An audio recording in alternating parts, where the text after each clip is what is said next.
నారాయణ సమారంభాం శంకరాచార్య మధ్యమాం శ్రీ సిద్ధేశ్వర పర్యంతం వందే గురు పరంపరాం. పరమ పూజ్యులైనటువంటి నడిచే దైవం జగద్గురువులు శ్రీశక్తిపీఠ వ్యవస్థాపక పరమాచార్యులైనటువంటి కుర్తాళం శంకరాచార్యులు శ్రీ శ్రీ శ్రీ సిద్ధేశ్వరానంద భారతి మహాస్వామి వారి పాదపద్మములకు ప్రణమిలుతూ, మా శ్రీశక్తిపీఠ మూలదేవత అనంత శక్తి స్వరూపిణి మహాకాలస్వరూపిణి అయినటువంటి శ్రీ మరకత శక్తికాళీదేవి పాదపద్మములకు ప్రణమిలుతూ ఆషాఢ మాసంలోకి ప్రవేశించబోతూ ఉన్నాం. ఆషాఢమాసం అంటే అమ్మవారికి చాలా ప్రీతికరమైనటువంటి మాసం. అందులోనూ ఆషాఢ మాసంలోని మొదటి 9 రోజులు 9 రాత్రులను కూడా గుప్త నవరాత్రులుగా మనం దేవతకు సంబంధించినటువంటి ఆరాధన చేస్తూ ఉంటాం. వారాహి నవరాత్రులుగా ఈ 9 రోజుల పాటు వారాహిదేవిని గనక ఆరాధిస్తే వారాహిదేవి కరుణ కటాక్షం త్వరగా లభిస్తుంది అని మనకి దేవి పురాణములు చెబుతూ ఉన్నాయి. వారాహి నవరాత్రులు అందరూ చెయ్యొచ్చా? చాలామంది ఇవి గుప్త నవరాత్రులు రహస్యమైనటువంటివి, ఎందుకు రహస్యంగా పెట్టారంటే అవి కనుక అందరూ చేస్తే వాళ్ళకి ఏవో అయిపోతాయి, ఏవో దుష్ప్రభావాలు వస్తాయి అనేటువంటి దుష్ప్రచారం చేస్తూ ఉన్నారు. చాలామంది వచ్చి మమ్మల్ని అడుగుతూ ఉన్నప్పుడు చాలా బాధ కలుగుతూ ఉన్నది. తెలిసి తెలియని పరిజ్ఞానంతో ఎవరో ఏదో చెప్పటం, ఏదో రాయటాన్ని పట్టుకొని చెయ్యకూడదు. ఆదిశంకర భగవత్పాదాచార్యుల వారు ఒక అద్భుతమైనటువంటి సూత్రాన్ని చెప్పారు. ఏం చెప్పారు అంటే, కుపుత్రో జాయేత క్వచిదపి కుమాత నభవతి. స్వామివారు అమ్మవారి రూపాలన్నింటినీ ఆరాధన చేయొచ్చా, చేస్తే ఏమైనా ఇబ్బందులు వస్తాయా అన్నప్పుడు ఆదిశంకర భగవత్పాదాచార్యుల వారు ఒక మాట చెప్పారు. ఏమిటి అంటే, చెడ్డ కుమారుడు ఎక్కడైనా ఉండొచ్చు కానీ చెడ్డ తల్లి ఎక్కడా ఉండదు ఈ సృష్టిలో. అంటే అమ్మను మాతృస్వరూపంగా, అందులో వారాహిదేవి మాతృకా దేవత, ఈ మాతృమూర్తులైనటువంటి మాతృకా దేవతలుగా ఉన్నటువంటి మహాదేవతలు వీళ్లను ఆరాధిస్తే చాలా త్వరగా ఇబ్బందులను కష్టాలను పోగొడతారు. అంతేకాక ఆమె దండనాథగా లలితాదేవి సైన్యాధ్యక్షురాలుగా లలితాదేవిలో నుండి ఆవిర్భవించినటువంటి దేవత వారాహిదేవి. కనుక లలితాదేవి ఈ సమస్త సృష్టికి కూడాను శ్రీమాత. ఆమెలో నుంచి వచ్చినటువంటి మరొక మాతృస్వరూపం వారాహిదేవి. ఈ శ్వేత వరాహకల్పంలో ఆ అమ్మవారి పేరు మీదతోటే వచ్చింది ఈ వరాహకల్పం అనేటువంటిది కూడా. ఆమె వారాహిదేవి తన శక్తిని వరాహస్వామి రూపంలో నిక్షిప్తం చేసినటువంటి శ్వేతవారాహిదేవి ఈ సమస్తమైనటువంటి సృష్టికి నిలయమైనటువంటి భూమాతను రక్షించినటువంటి దేవి. ఆ దేవి పేరును స్మరించకుండా మనం ఏ కార్యక్రమము చేయము. శ్వేతవరాహకల్పే వైవస్వత మన్వంతరే అని చెప్పుకునే మొదలు పెడతాం.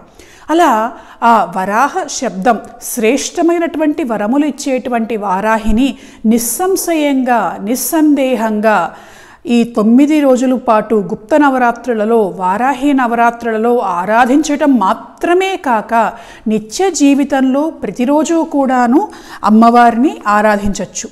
పంచమీ దండనాదాచ సంకేత సమయేశ్వరి తథా సమయ సంకేత వారాహి పోత్రిణి తథా శివా చైవ తు వార్తాళి మహాసేనా చ వై తతః ఆజ్ఞా చక్రేశ్వరీ చైవ తదారిగ్ని చ వై క్రమాత్.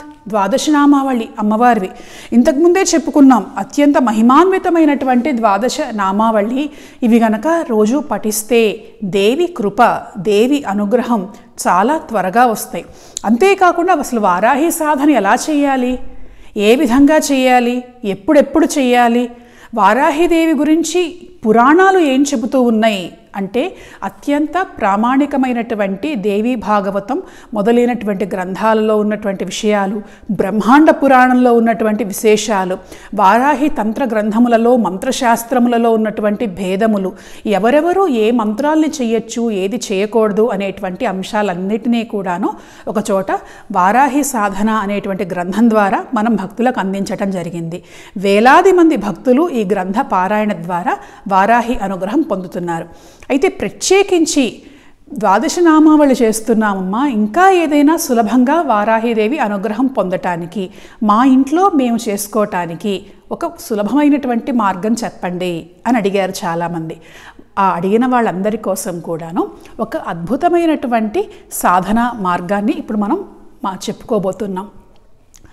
వారాహిదేవి ఉన్నది అమ్మవారు.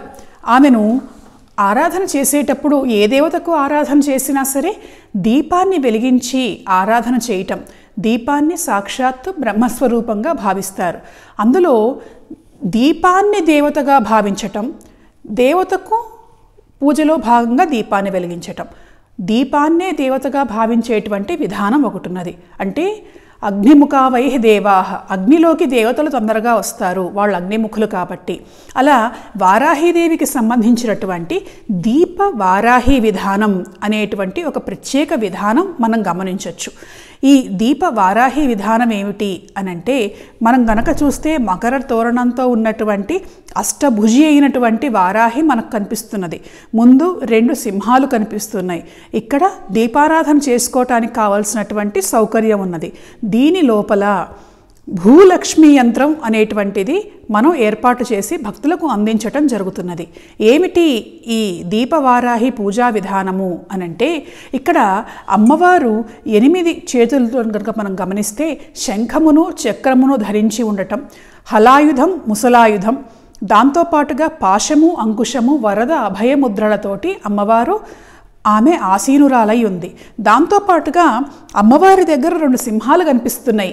ఏమిటి అనంటే, మనకి బ్రహ్మాండ పురాణంలో లలితాదేవి చరిత్రలో వారాహిదేవి వచ్చి యుద్ధం చేసేటప్పుడు ఎలా యుద్ధం చేసిందో చెబుతూ, అధశ్రీ దండనాథాచ కిరిచక్రరథోత్తమాత్ అవరుహ్య మహాసింహ మారురోహ స్వవాహనం. దండనాథ ఆమె కిరిచక్ర రథాన్ని దిగి తన వాహనమైనటువంటి వజ్రఘోషం అనేటువంటి సింహాన్ని అధిష్ఠించింది రాక్షస సంహారం కోసం. అంటే ఆమె వాహనం సింహం. ఈ దీపాన్ని కనుక దీపారాధన చేస్తే దీన్ని దీప వారాహి పూజా విధానం. మామూలుగా మనం దీపదుర్గ అని చేస్తూ ఉంటాం, దీపాన్ని దేవతగా భావించి చేయటం.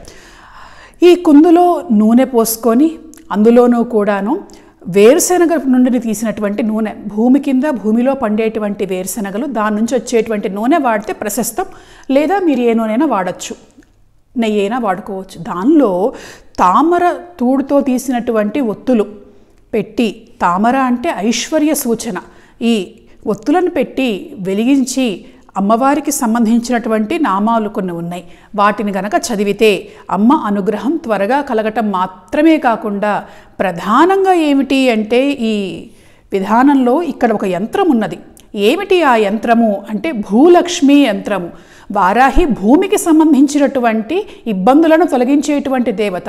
ఇళ్లకు సంబంధించినటువంటి, స్థలములకు సంబంధించి, పొలములకు సంబంధించినటువంటి ఇబ్బందులను తొలగించేటువంటి ఈ దేవత అనుగ్రహం త్వరగా రావటం కోసం ఇందులో ఉన్నటువంటి భూలక్ష్మి యంత్రం, అటు భూదేవి కటాక్షం, లక్ష్మీ కటాక్షం, వారాహి కటాక్షం ఇవ్వటంతో పాటుగా నిత్య రక్షణగా ఉండేటువంటి వారాహి వాహనములైనటువంటి సింహములు, కామ్యసిద్ధిని ప్రసాదించేటువంటి దేవి. ఇది ఇంట్లో పెట్టుకొని చక్కగా ఎవరికి వారు అమ్మవారి ద్వాదశ నామావళి చదవటంతో పాటుగా దీపవారాహి పూజా విధానం చేసుకోవచ్చు. ఈ దీపవారాహి పూజా విధానం అమ్మవారికి సంబంధించినటువంటి దీపాన్ని వెలిగించటం ఉదయము సాయంకాలం, ముఖ్యంగా వారాహి రాత్రి దేవత కాబట్టి నవరాత్రుల్లో సాయంకాలం పూట ఖచ్చితంగా చేయండి, ఉదయం పూట కూడా చేయండి. విడి రోజుల్లో కూడా దీపారాధన చేయొచ్చు. ఈ విధానము దీపవారాహి పూజ ఎలా చేయాలో అన్నీ కూడా మనం అందించటం జరుగుతున్నది భక్తులకి. శ్రద్ధగా చూడండి, చాలా సులభమైనటువంటి విధానము. అమ్మవారి ద్వాదశ నామావళి చదువుకోవటం, అమ్మవారికి సంబంధించినటువంటి దీపవారాహి పూజ చేసుకోవటం. ఇంకా మీకు ఏమన్నా స్థలాలు పొలాలు ఇళ్ళకు సంబంధించినటువంటి ఇబ్బందులు కనుక ఉంటే అక్కడి నుండి తీసుకొచ్చినటువంటి మట్టిని ఒక ప్లేట్లో పెట్టుకొని దాని మీద దీపవారాహి మూర్తిని పెట్టుకొని దీపాన్ని వెలిగించవచ్చు. ఆ మట్టిని తిరిగి తీసుకువెళ్ళి ఎక్కడి నుంచి తెచ్చామో అక్కడ కనుక చల్లితే, అలాగే వారాహి పూజ చేసినటువంటి అక్షతలు కూడా ఆ మట్టిలో వేసి చల్లితే ఆ చోటికి మళ్ళీ తీసుకొని వెళ్ళి అమ్మ అనుగ్రహంతో తొందరగా పనులవుతాయి.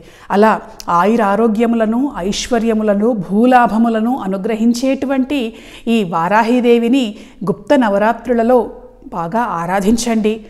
దక్షిణ భారతదేశంలోనే ఏకైక శ్వేత వారాహి క్షేత్రమైనటువంటి మన శ్రీశక్తి పీఠాన్ని దర్శించి అమ్మ అనుగ్రహం పొందండి. స్వస్తి.